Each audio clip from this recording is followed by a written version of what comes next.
apa sih product manager itu? Definisinya bisa banyak, tapi menurut gua menurut gua paling relevan itu ini. Jadi product manager seperti yang gua sebelumnya bilang bahwa product manager itu mini CEO dia itu. Jadi dia itu responsible ke semua aspek di produk itu. Bahkan kalau gua bisa bilang nih, gua ngelompokin product manager itu punya 3 skill kan. Pertama itu skill technical, kemudian kedua itu strategic, bahkan ketiga go to market. Dia harus bisa semuanya gitu.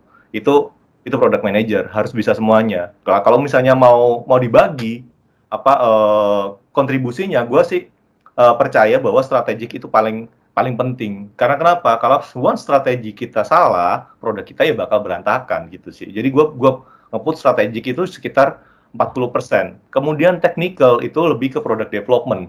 Jadi ya percuma kalau kita bisa ngomong strategi tapi eksekusinya nggak bisa berikan produk yang berkualitas, nggak bisa bikin produk itu dengan minim bug, ya percuma kan. Gua nge-put sekitar 40% juga lah, 20%-nya itu go to market.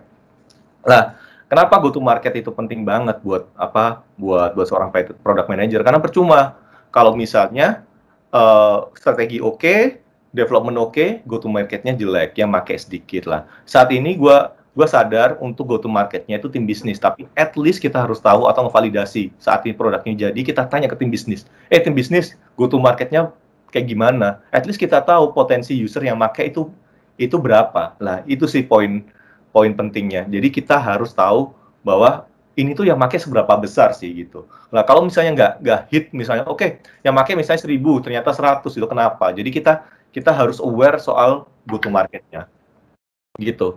Kemudian yang selanjutnya itu adalah defender of the customer gitu. Kenapa defender of the customer? Ya user itu menjadi most priority kita. Karena kenapa? Karena apakah bos? Enggak. Karena gini logikanya.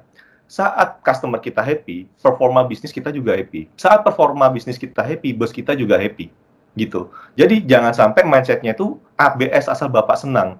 Gitu. Saat misalnya, bos itu bilang A, kemudian ya udahlah A aja, bos juga mintanya kayak gitu. Kalau misalnya A, itu kita cuma memberikan temporary kebahagiaan doang, temporary happiness saja gitu. Jadi ya saat kita bikin bos senang, ternyata keputusan bosnya ini salah, ya yang kena lu juga gitu. Performanya jelek, usernya nggak happy, performa jelek, bos juga marah-marah, lu juga kena. Jadi menurut gua mendingan customer centric gitu. Jadi gimana supaya user kita itu happy. Saat user happy, performa perusahaan kita bagus atau performa grup kita bagus, maka bos juga happy dan lo juga pasti happy juga gitu sih.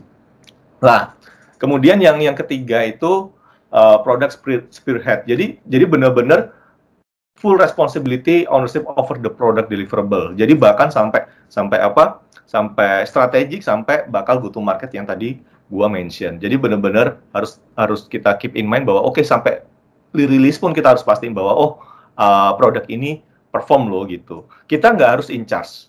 Jadi product manager itu kita nggak harus in charge, at least kita tahu dan mastiin bahwa itu make sense dan benar apa yang akan dilakukan gitu.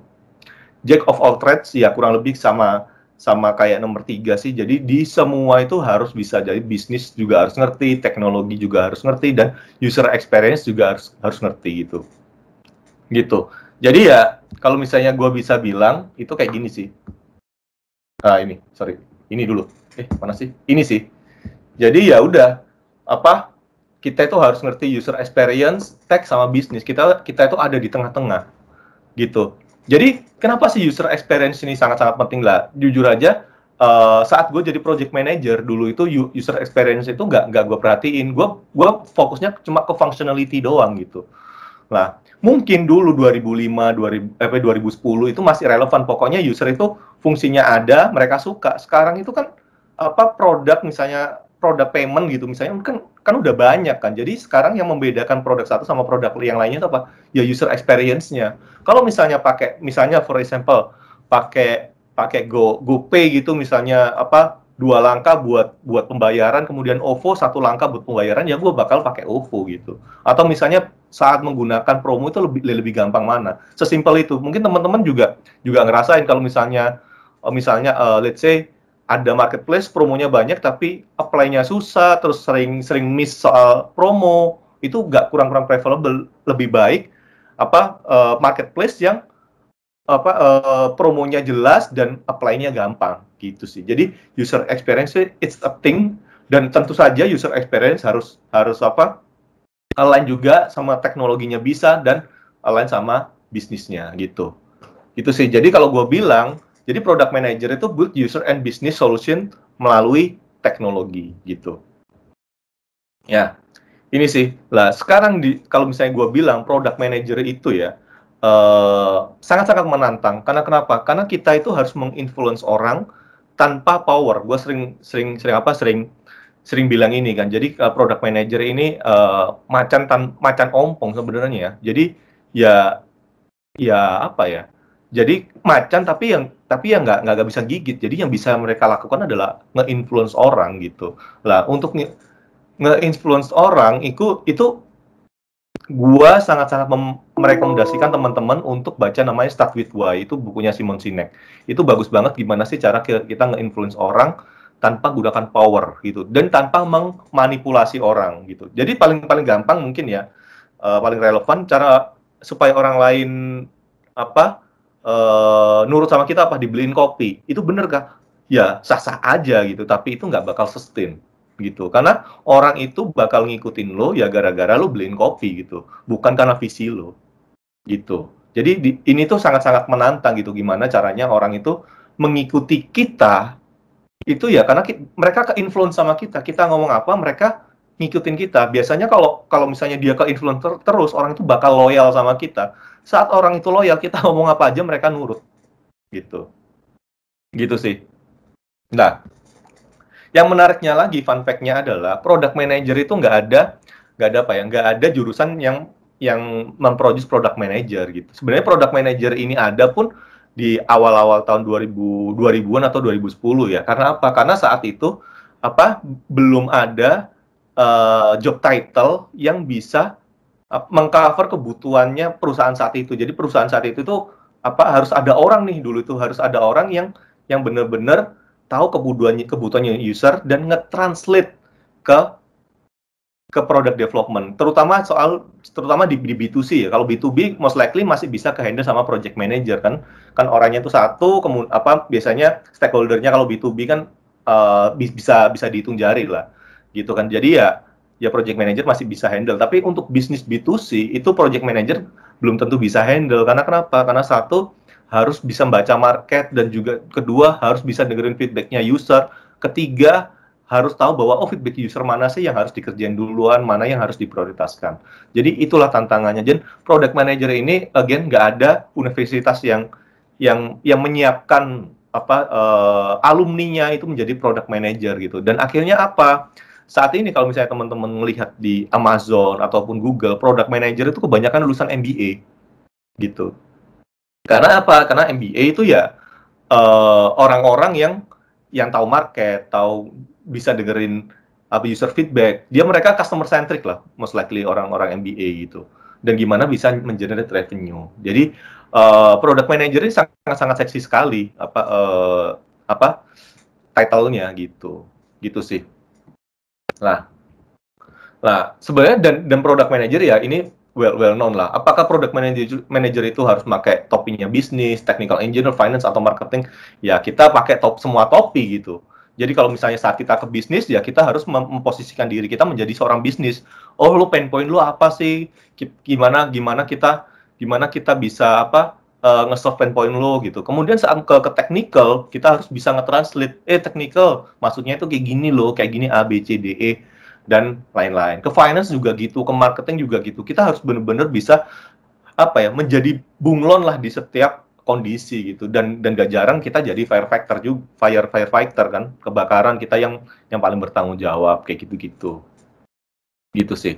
Lah, gue bisa bilang ini tuh gak gampang, jujur aja. Ini tuh gak gampang. At least gue saat gue move dari project manager sampai product manager itu jadi project manager saat itu ke product manager itu lumayan very struggling.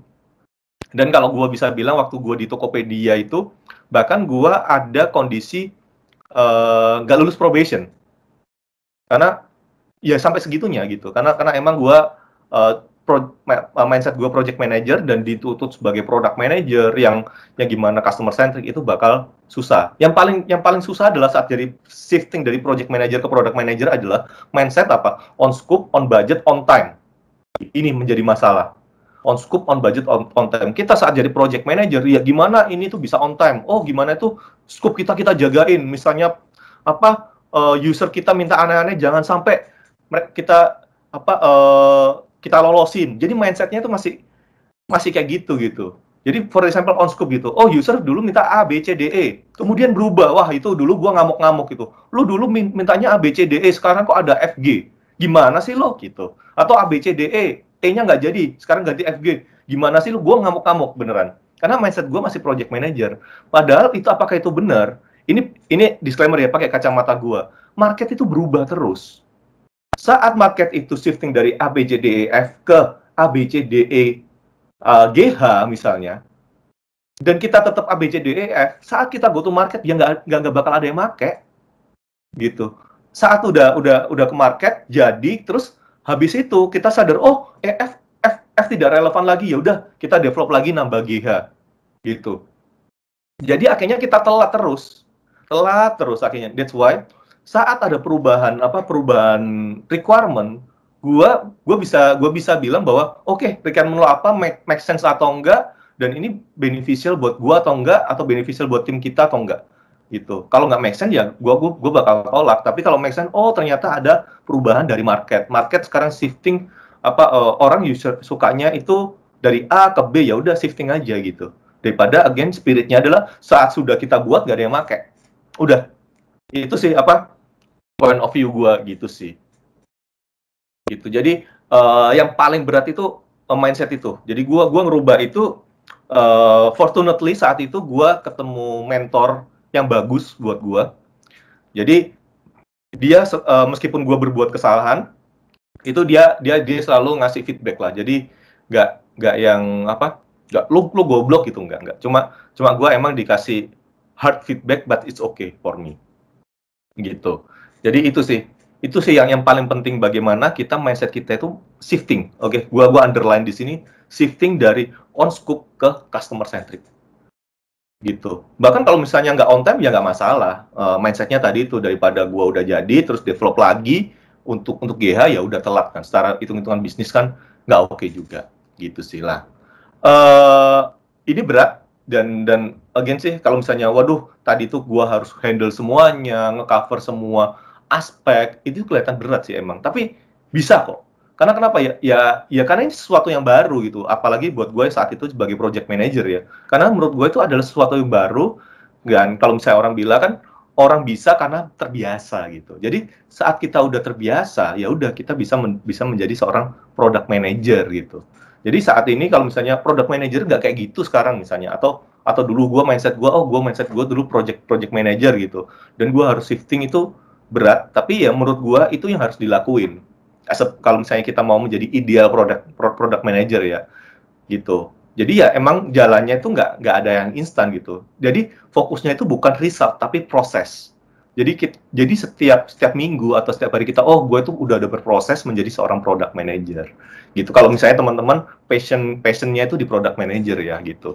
Dan gue bilang, oh misalnya nanti teman-teman di sini ataupun di perusahaan lain, product manager nggak gitu kok di perusahaan ini. Iya, mungkin saat ini itu nggak gitu, tapi bakalan ke arah situ. Sebagai contoh adalah ini gue ngomongin tren ya. Jadi sebagai contoh, dulu startup paling gede ya Amazon, kemudian Google, kayak apalagi ya, Alibaba gitu. Ya kan, product manager itu udah mulai shifting ya ke arah yang gue deskripsiin itu. Jadi harus end to end, harus tahu, ngerti strategik, harus ngerti go to marketnya. Dia harus ngerti. Dulu waktu gue di Tokopedia 2018 belum sampai segitunya, cuma strategik sama technical gitu. Jadi itu pun gue udah struggling, tapi semakin kesini itu value product manager itu mengikuti gitu. Gue ngeliat di Gojek juga kayak gitu, di OVO juga gue lihat juga kayak gitu. Jadi product manager itu mulai shifting ke arah situ. Kalau product manager nggak shifting ke arah situ, ya ada dua kemungkinan gitu. Jadi perusahaannya struggling atau ya emang itu apa value itu works buat perusahaan itu. Tapi menurut gua paling paling apa ya paling memungkinkan ya ini produk apa si perusahaan itu ya belum belum sampai ke titik apa sebesar Amazon, Alibaba atau menuju tracknya itu gua ngelihatnya gitu sih. Gitu. Jadi it's very very challenging but worth it untuk dipelajarin. Dan again gue bisa bilang sebagai product manager itu nggak hanya membuat kita menjadi seorang ideal product manager, tapi gue ngerasa secara pribadi itu gue jadi better human being gitu. Gue dulu tukang emosi, kemudian nggak bisa handle orang. Kemudian setelah gue mempraktekkan apa yang dibuat product manager ini, gue bisa lebih teratur lah. Misalnya contohnya kalau misalnya gue ada masalah, gue dengerin dulu, kemudian gue liatin dulu, oh ini penting nggak sih, gue bikin framework, udah ada karena udah kebiasa di otak gue bikin framework ini tuh urgent important atau enggak, atau urgent not important, apa not urgent not important. Jadi gue bikin frameworknya kayak gitu, jadi udah kebiasa di otak. Jadi kalau misalnya teman-teman apa sadar beberapa kali gue, oh ya, ini apa kerjaan ini important kok, tapi nggak urgent. Jadi gue udah nge-mappingin kayak gitu. Jadi saat kita dapat banyak kerjaan dan kita ngeliat important urgent, there is something wrong with us gitu. Jadi gue pasti bagi-bagi, bahkan setiap pagi gue bagi tuh matriksnya. Apa kerjaan important urgent gue saat di hari ini? Apa kerjaan apa gue yang important not urgent apa? Kemudian not urgent apa? Not important urgent apa gitu. Biasanya not important urgent itu biasanya project-project yang misalnya BOD level butuhin, tapi gue ngerasa bahwa gak penting buat gue, tapi kan harus gue kerjain lah. Caranya gimana ya? Masalah prioritas aja gitu sih. Gitu. Oke. Nah, sekarang itu product manager skill. Apa aja sih product manager yang dibutuhin gitu? Bukan gue kasih apa buku kan ke temen apa list bacaan product manager itu butuh apa. Nah, ini gue coba untuk mensummarize lah, membuat itu jadi lebih mudah dipahamin gitu. Jadi ini sih, how to be a PM itu ya menurut gua itu hard skill sama soft skill PM itu harus seimbang, sesimpel itu. Karena kenapa sih? Karena saat misalnya PM itu bisa hard skill doang, dia tuh bisa data, bisa ngerti, critical thinking-nya bagus, tapi komunikasinya jelek ya percuma. Nggak bisa kolaborasi ya percuma. Sebaliknya, product manager misalnya bisa soft skill, oh dia bergaul sama semua orang suka sama dia gitu. Tapi saat diberikan kerjaan, dia nggak, hard skill-nya kurang. Karena kenapa? Misalnya critical thinking-nya kurang. Atau nggak bisa semudah nggak bisa bedain bahwa ini tuh penting nggak sih? Atau nggak semudah misalnya, oh ini itu secara teknya development-nya kayak gimana sih, sebesar apa sih, kayak gitu-gitu. Jadi kalau bisa gue lihat di sini ya, gue pakai startup di sini, kalau misalnya soft skill-nya besar, hard skill-nya kecil ya kayak siapa sih yang cewek itu? Dalmi ya, Dalmi. Kalau misalnya hard skill-nya oke, soft skill-nya kurang, itu kayak Nam Dosan. Kalau yang paling ideal menurut gue jadi Han Ji Pyong, yang dimana soft skill-nya oke, hard skill-nya juga oke. Jadi kita bisa punya ide, punya keinginan, dan kita juga bisa membuat itu make it happen gitu sih. Nah, gue mulai hard skill apa aja sih yang kita butuhin di sini. Nah, ini pertama itu adalah framework thinking. Gue tadi selalu kalau misalnya teman-teman melihat bahwa gue itu selalu bilang bahwa framework thinking is very very important. Karena kenapa? Karena gini, sebagai product manager kita itu tidak bisa terlepas bakal multitasking. Kita pasti dituntut untuk multitasking gitu. Nah, gue percaya multitasking itu susah diimplementasi, gue aja nggak bisa gitu. Misalnya 2 meeting gitu, gue nggak bisa gitu. Jadi yang bisa kita lakuin apa? Ya kita banyak task di sehari itu dan kita memprioritaskan. Ini paling gampang itu ya framework thinking, urgent important gitu. Jadi saat ada kerjaan banyak itu, mana sih yang penting dan harus gue segera kerjain, mana sih yang nggak penting, mana sih yang urgent, kemudian mana sih yang nggak penting dan nggak urgent. Jadi gue frameworkin gitu. Dan ini membantu banget untuk membuat kita lebih tenang saat kita ngeliatin overwhelm gitu. Jadi ini tuh harus gue kerjain. Dan framework thinking ini juga gini ya, framework thinking ini juga bisa kita mendapatkan referensi dari tempat lain. Gua ada nih framework thinking di sini, bahkan untuk banyak hal itu. Ini tuh salah satu buku kesukaan gua. Kalian nanti bisa lihat lah beberapa framework thinking yang di sini. Dan juga kita juga bisa bikin framework thinking sendiri gitu. Jadi misalnya framework thinking sendiri itu kayak gimana? Sesimpel itu bikin Excel. Misalnya, oke, gimana caranya gua bisa ngelihat apa project-project yang penting. Gimana gue bisa ngelihat project-project yang deadline-nya cepat gitu. Jadi ya gunain framework thinking sesimpel itu. Jadi kita bisa referensi dari tempat lain atau kita bisa bikin sendiri gitu. Jadi intinya adalah framework thinking itu satu itu memudahkan kita kerja, kemudian kedua itu memudahkan kita untuk meng-achieve apa yang kita inginkan gitu. Gitu sih.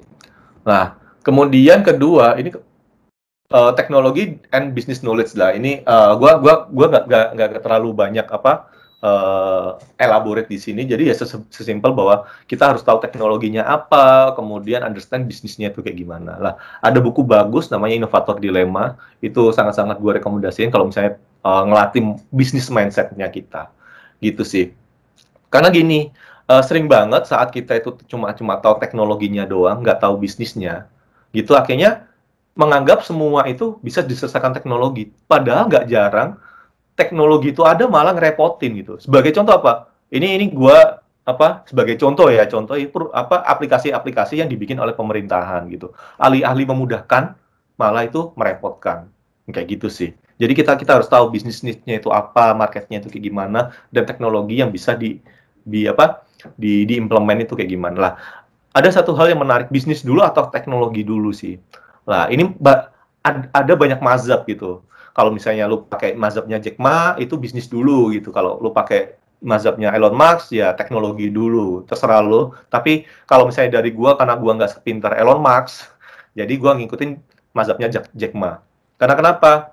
Gua ngelihat bisnisnya apa, gimana teknologi support gitu.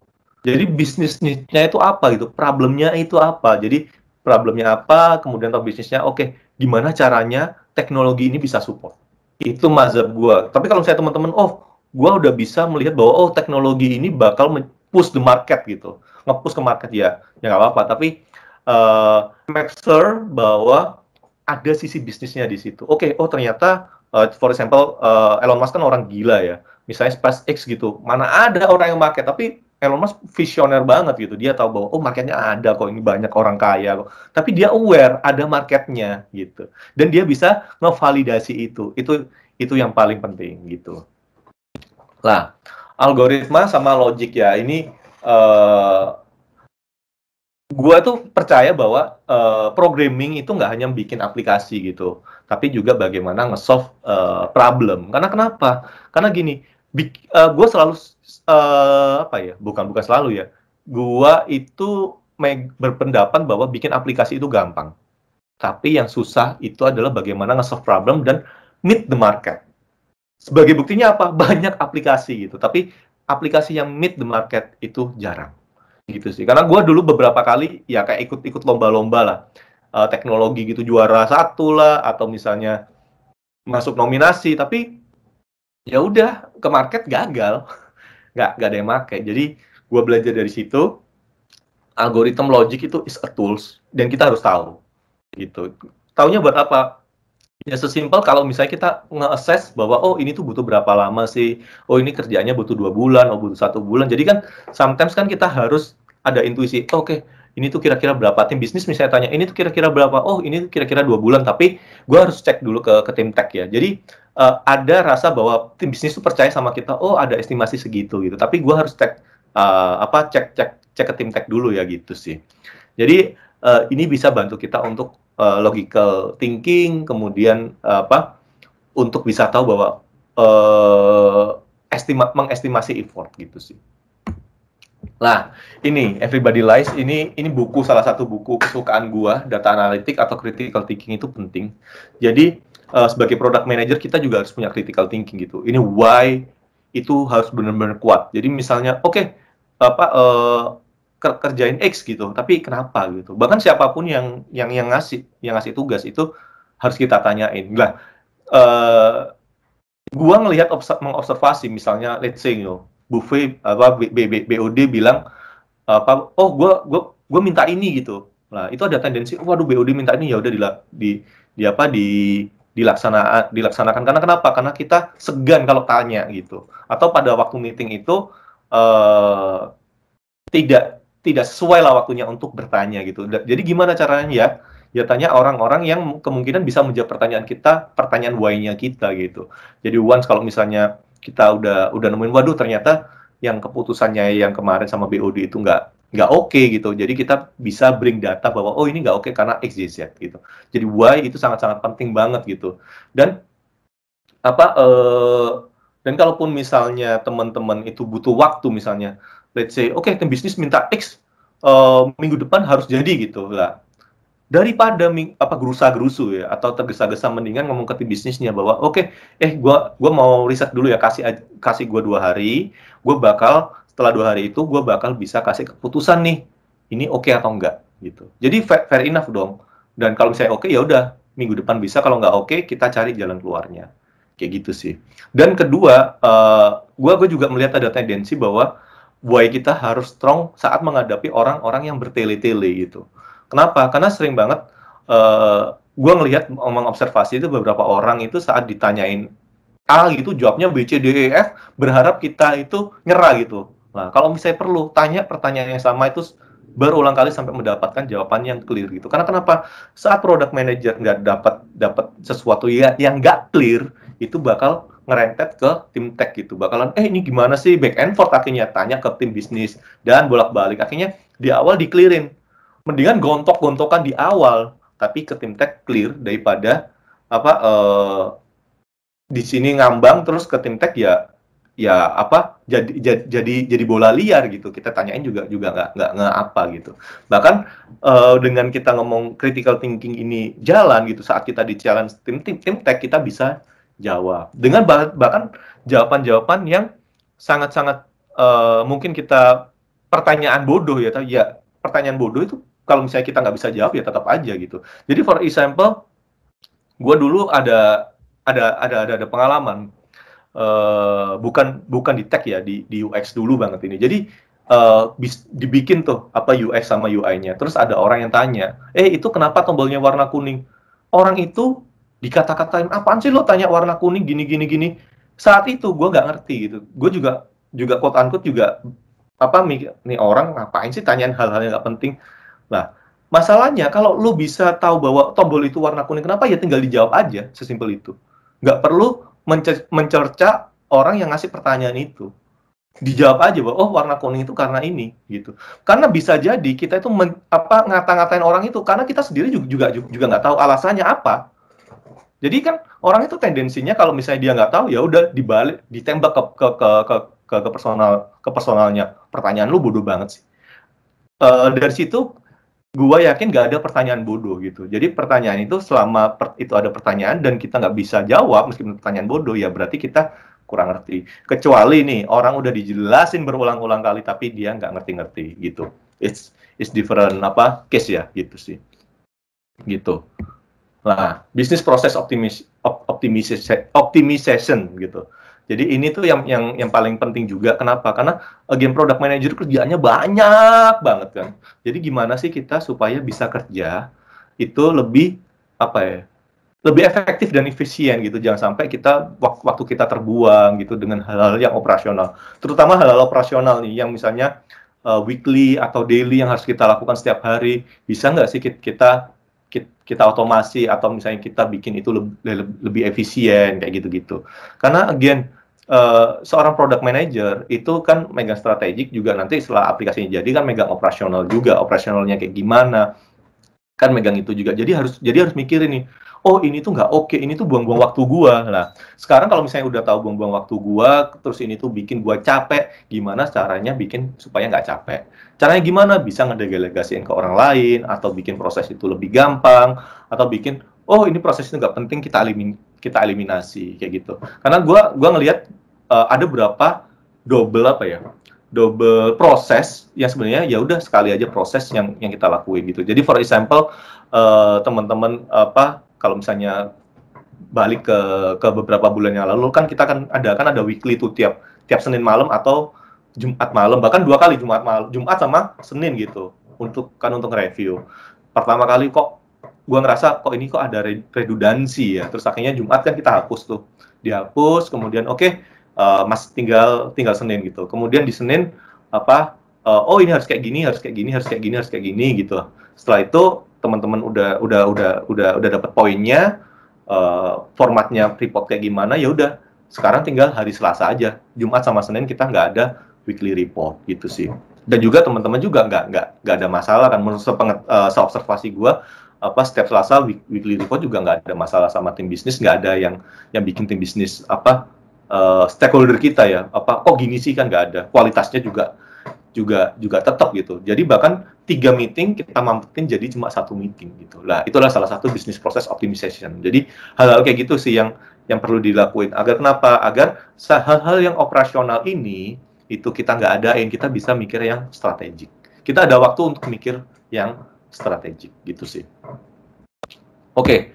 Soft skill lah, ini sih yang gua sangat-sangat antusias ya. Jadi self management and awareness. Jadi gua tuh bagi 2 jenis orang, yaitu dia itu proaktif atau reaktif. Jadi bedanya apa sih? Orang reaktif itu adalah gini, paling gampang itulah karena orang lain ngelakuin X, maka gua ngelakuin Y.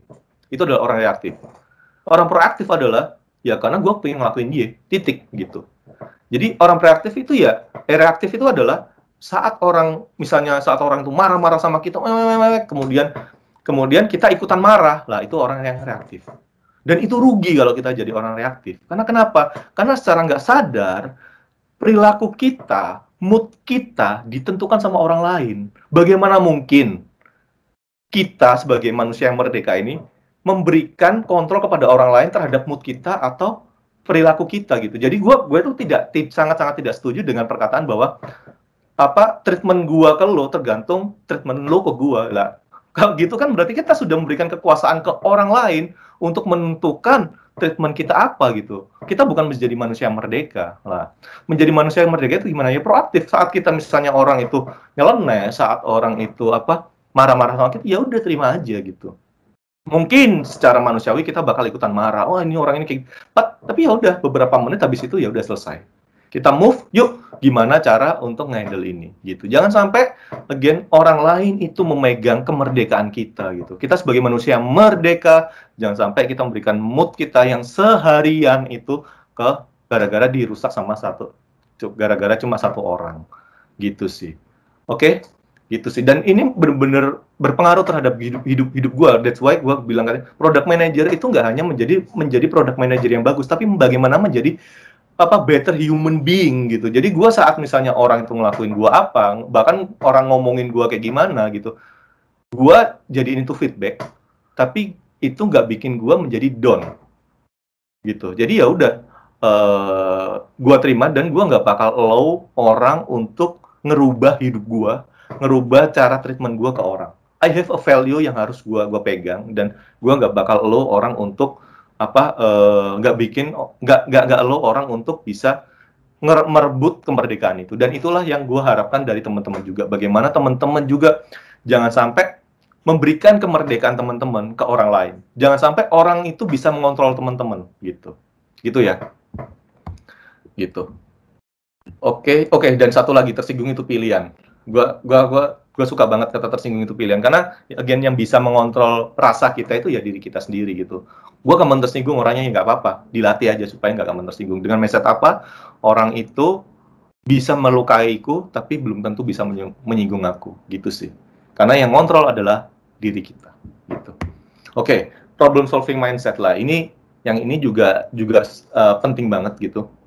Jadi saat kita ada masalah, sering banget kan ada 2 kemungkinan, mencari kambing hitam atau problem solving. Lah gue cenderung yang problem solving. Karena kenapa? Ya mencari kambing hitam nggak apa-apa gitu. Ya gara-gara ini, tapi ya udah move.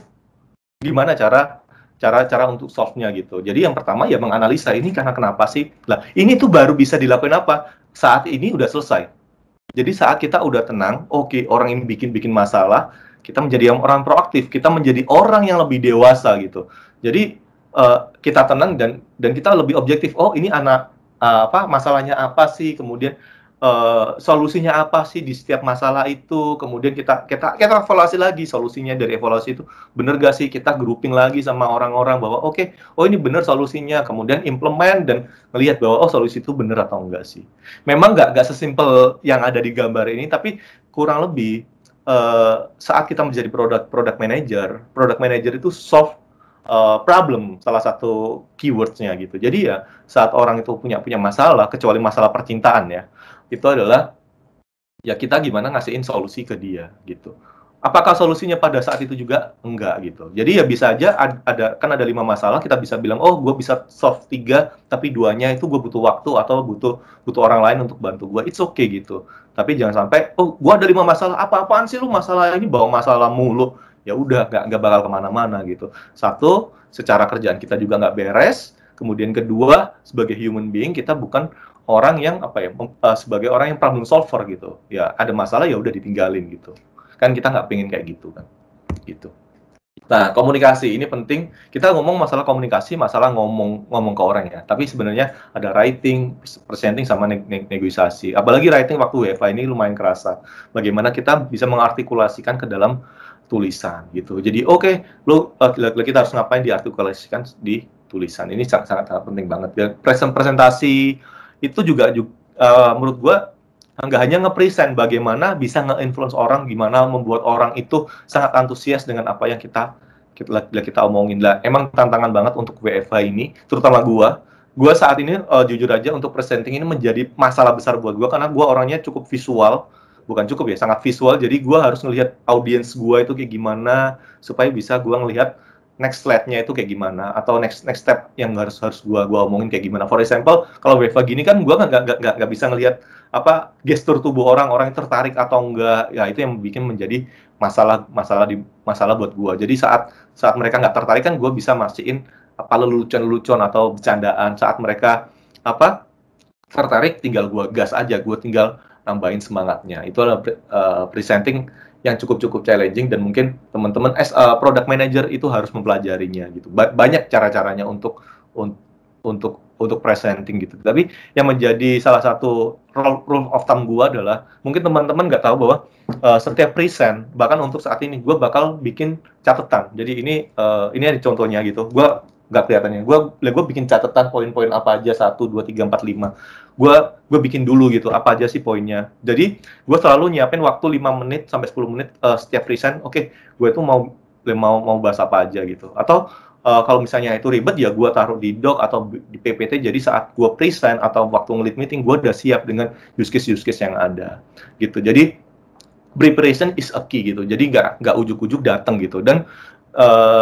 Dan gue juga belajar gitu dari beberapa orang kayak misalnya bahkan Barack Obama sendiri mau speech sekitar 10 menit aja dia harus ngebaca dulu dan ngeliatin bahwa poin-poin mana sih yang penting. Bahkan sebelum dia present itu ada tim kecil, gue lupa namanya apa, ada di bukunya yang terbaru itu. Jadi dia minta di challenge tuh, poin-poin ini penting gak sih gitu. Jadi dia tuh minta masukan gitu. Jadi kurang lebih kayak gitu. Jadi waktu present kita benar-benar firm dan juga kita bisa mendeliver apa yang kita omongin gitu.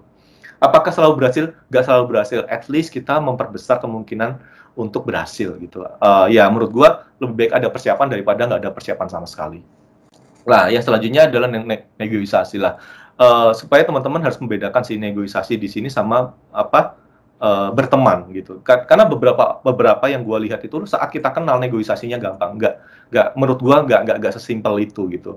Meskipun saat kita kenal, misalnya gue sebas gitu, gue kenal orang itu santai aja, nggak sesimpel itu. Kan sebas kan juga harus tahu beneficialnya buat dia itu apa gitu. Jadi saat gue punya solusi, emang gue solve masalahnya sebas. Apakah gue memberikan benefit buat sebas gitu. Jadi gak hanya kenal gitu. Jadi misalnya kalau misalnya apalagi teman-teman bisnis, gue kenal sama orang itu, jangan percaya dulu karena orang juga pasti punya pasti punya consideration gitu untuk bawa lo atau enggak gitu ya karena sesimpel ya ujung-ujungnya duit kan, misalnya kalau masalah negosiasi gitu, apalagi di perusahaan gitu, masalah duit, masalah opportunity. Jadi negosiasi itu poin pentingnya adalah kita harus tahu bahwa sebenarnya pain point dia itu apa sih? Paling gampang itu, pain point dia apa, kita mencoba berempati terhadap dia, lu itu masalah lu apa, habis itu kita tembak di situ. Saat itu udah ditembak, kurang lebih negosiasi akan berjalan secara mulus lah gitu.